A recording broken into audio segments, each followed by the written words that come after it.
ถาดหลุมนี้นะคะเราใช้สำหรับเพาะเมล็ดพันธุ์ที่ขึ้นช้าหรือว่าใช้เวลาที่ค่อนข้างนานเช่นพริกมะเขือ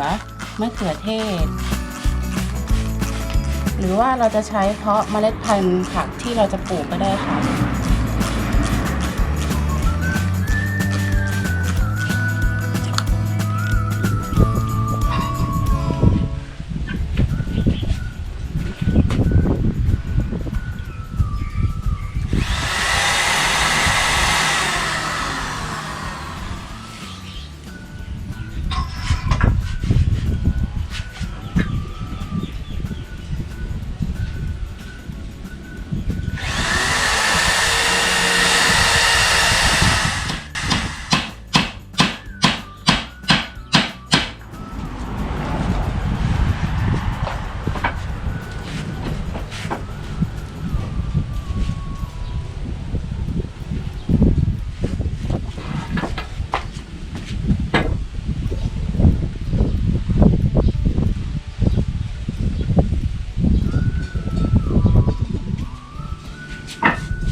อันนี้เป็นเมล็ดมะเขือเทศนะคะมะเขือเทศน้อยที่บ้านเรียกมะเขือส้ม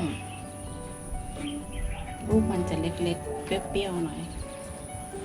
เอาไว้ใส่ส้มตำหรือใส่แกงได้ค่ะ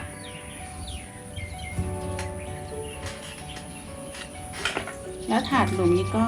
จะมีพริกมีคะน้ามีมะเขือเทศค่ะแล้วก็มีกะหล่ำด้วยเกษตรมือใหม่หัดทำนะคะพี่ๆท่านไหนหรือทุกคนที่มีความรู้นะคะคอมเมนต์ชี้แนะนำได้ค่ะเกษตรมือใหม่จริงๆค่ะ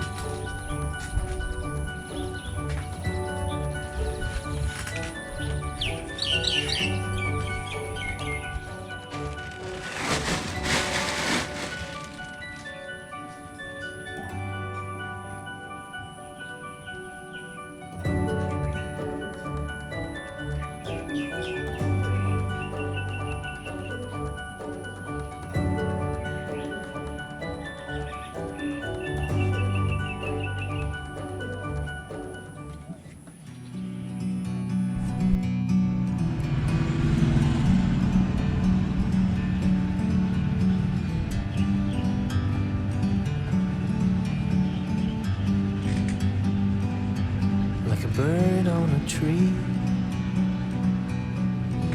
I'm just sitting here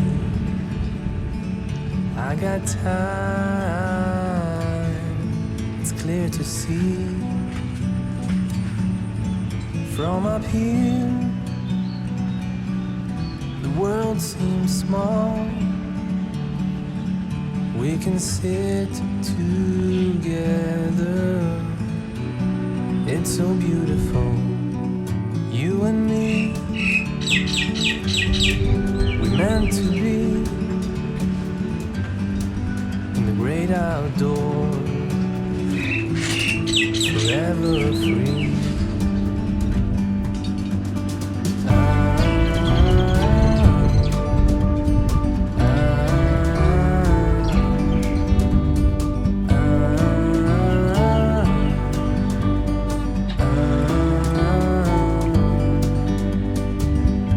Sometimes you need to go and take a step back to see the truth around you. From a distance you can tell.